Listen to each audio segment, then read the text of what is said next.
Devontae Tank Davis. Let Shakur Stevenson. Devin Haney know y'all ain't built like that, bro.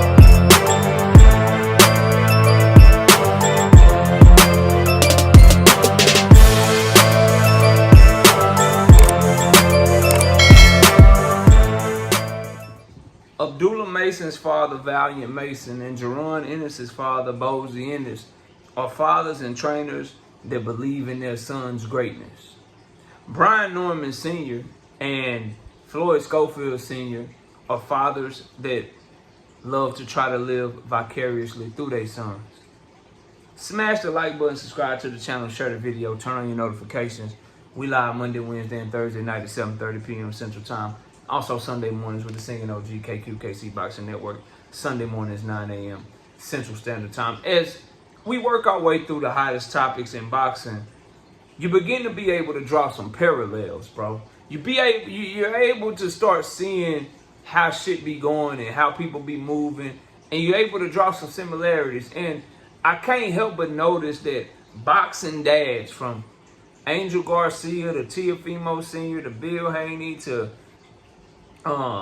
Floyd Schofield Sr. to Brian Norman Sr. to Beleive Ennis to Valiant Mason, they all kind of move a certain way. But there's two in particular that so far, I can't speak for what's going to happen in the future, but so far, Beleive Ennis and Valiant Mason are coming off as fathers that believe in their sons, that trust that they raised them right, and trust in their sons' skills, and not trying to take the limelight from them, bro. Meanwhile, when you look at guys like Brian Norman Sr. and Floyd Schofield Sr., they interview more than their sons do. They talk more shit and get into more shit more than their sons do. They don't know how to stay out the way. And then when push come to shove, who's the one who really had their sons sending out offers to people that was talking shit? Valiant Mason and Abdullah Mason's team is the one trying to send Floyd Schofield an offer for a fight. And after all that talking and shit that Floyd Schofield Sr. did, he over here quiet as a church mouse. They over here quiet as a church mouse, turning shit down. Same thing for Jaron Ennis and Beleive Ennis, right? Brian Norman Sr. talking, popping all that shit. Jaron Ennis, the guy that Beleive Ennis raised, was the one to get an offer sent for the Brian Norman Jr. fight, bro.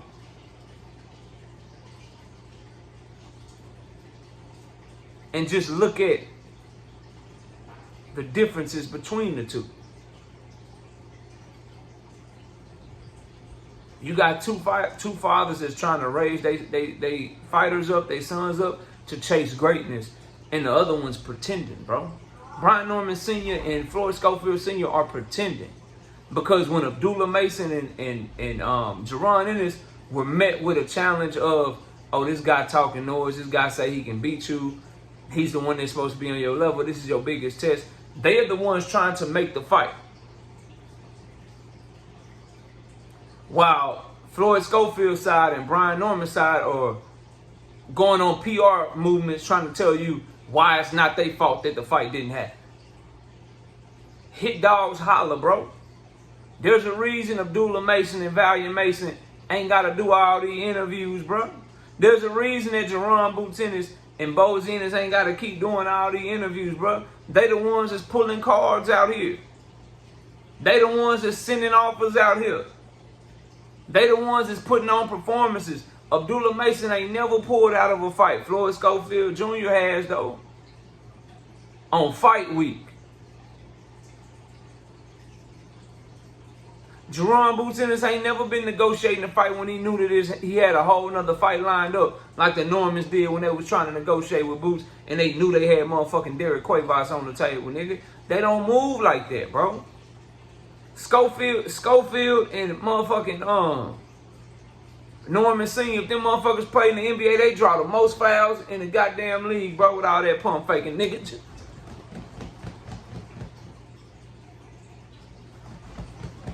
Just pump faking their ass out, bro. But yet these are the types of people that y'all gravitate to, bro. That shit crazy, man. And then let me say this, cause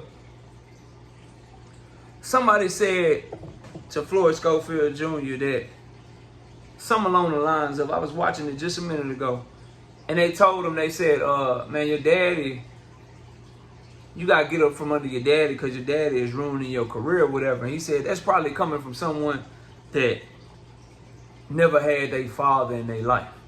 Some along those lines. I could be paraphrasing a tad bit much, but I'm so tired of these boxing dads and the fans of these boxing dads who be capping and lying and shit, trying to tell people that the only reason that you getting criticism is because, or the only reason somebody's criticizing them is because you don't know your daddy and you just mad that they got their daddy. That's the weakest, most cop-outish sucker shit that anybody could say, because at the end of the day, bro, refute what people are saying, my nigga. Refute what people are saying. Quit trying to move the shit somewhere that it don't even need to be moved to. No, Schofield, bro. And I'm talking to Junior. People criticize you for shit like allowing your daddy to have the access to your Twitter page, and he gotta tell niggas that it's him tweeting and not you. He tweeting from your account, bro. Hey, yeah, this Pops. You want to let y'all know we ready for the fight or whatever. Why can't he just create his own shit, Floyd Schofield Sr., and he can say whatever it is from that, and you be a grown-ass man and you got your own account and shit. Or when you get asked a question in the middle of an interview, you be like, can you say that again? And so my dad can hear the question, and you let him answer the shit, bro. Like, that's the type of shit you get criticism for, bro. You getting criticism right now for the Abdullah Mason situation because you said how that sparring went, he was holding on for dear life. You said how that sparring went, y'all about to knock him out in sparring or whatever. Then your daddy get out of his body and talk about 2.5 million. I told my dad we didn't need that. We just need the 1.1 million, whatever they was offering. Well, they already offered it, so why y'all ain't accepted the shit yet? Because they offered you $1 million already, bro. Then y'all go from saying it wasn't no offer, then you said it was an offer, then your daddy tried to hurry up and come in and correct you and say wasn't no offer or whatever. Nigga, stop. Y'all didn't want the smoke, bro. You pricing yourself out, fam.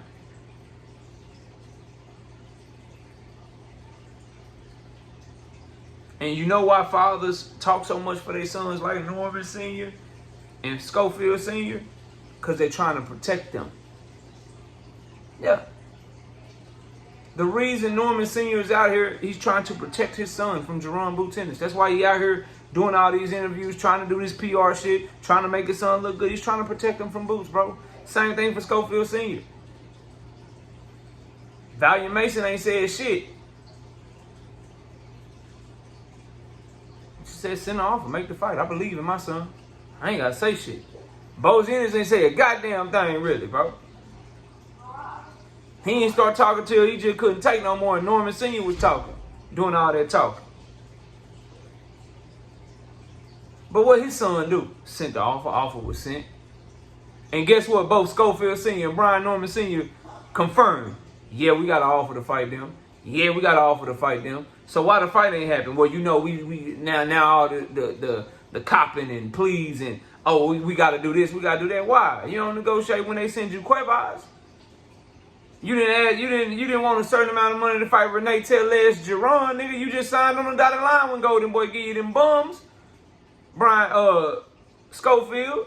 Shit, when Top Rank was giving Brian Norman Jr. them bums, nigga ain't need to negotiate, do none of that shit. Soon as you get the chance at the big one, now you niggas is, oh man, I got a $2.5 million. You know, that was just a starting point. You can't tell McDonald's how to price their burger, so you can't tell me as a contractor what our price should be. So nigga, why your price so high for this nigga if he so trash? You can't tell me we can chart our own path, nigga. We can chart our own path. We got our own thing. My son, the youngest world champion. So why the fuck you talking so much shit, but then you need all this absorbent amount of money you ain't never seen in your career in order to fight this nigga that you claim is just regular? Like, these boys out here tripping. The Ennises and the Masons are way different. They're everything that the Normans and the Schofields wish they were, bro. Floyd Schofield Sr. wishes that his son was a prodigious talent like Abdullah Mason. Brian Norman Sr. wishes that his son was a prodigious talent like Jaron Boots Ennis, bro. And Floyd Schofield Jr. wishes that his daddy would let him do his own thing the way that Valiant Mason let Abdullah Mason do his own thing and do his own talk. Brian Norman Jr. probably wishes that his daddy would allow him to do his own talking and not talk so goddamn much. The way that Bozy Ennis allows Jaron Boots Ennis to do his goddamn thing and do his motherfucking thing and do his own talking and shit.